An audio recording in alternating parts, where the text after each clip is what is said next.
ہمارے چینل پاک ٹائم کو لائک کریں، سبسکرائب کریں اور ساتھ ہی بیل آئیکن کو پریس کریں، آپ کو اپڈیٹس ملتی رہیں گی۔ بسم اللہ الرحمن الرحیم۔ السلام علیکم ناظرین۔ بھارتی خفیہ ایجنسی کے لیے کام کرنے والا کراچی پولیس کا افسر گرفتار ہو گیا۔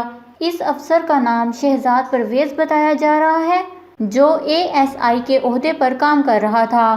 جی ہاں ناظرین، اہم معلومات سامنے آئی ہیں کہ بھارتی خفیہ ایجنسی کے لیے کام کرنے والا کراچی پولیس کا افسر گرفتار کر لیا گیا ہے۔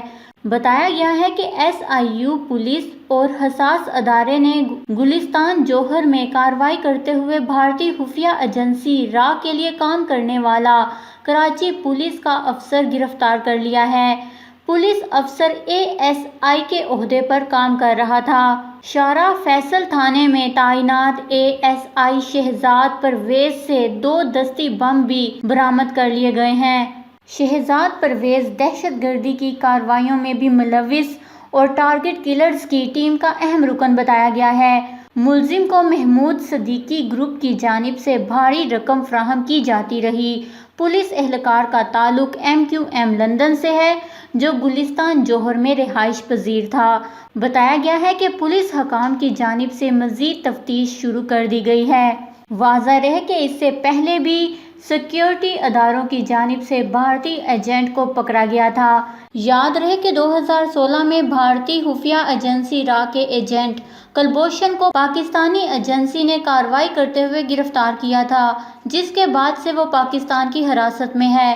پاکستانی ایجنسیوں کو معلومات ملنے پر کارروائی کی گئی تھی، جس کے مطابق کلبھوشن پاکستان میں رہتے ہوئے منصوبہ بندی کر رہا تھا، جس سے وہ پاکستان کو نقصان پہنچانے والا تھا۔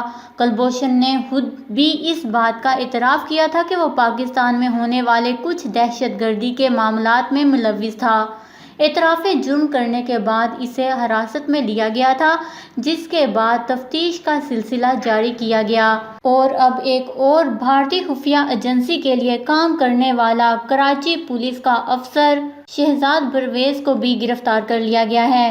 شہزاد پرویز محمود صدیقی گروپ سے بھاری رقم وصول کر رہا تھا اور ان کا تعلق MQM لندن سے ہے۔ پاک فوج نے بروقت کارروائی کرتے ہوئے اس غدار کو گرفتار کرکے پاکستان کو بڑی تباہی سے بچا لیا۔ پاکستان زندہ باد۔ اس خبر کو لے کر اپنے قیمتی رائے کا اظہار نیچے کمنٹس میں ضرور کریے گا۔ ہمارے چینل کو سبسکرائب کریں، آپ کو لیٹسٹ اپڈیٹس ملتی رہیں گی۔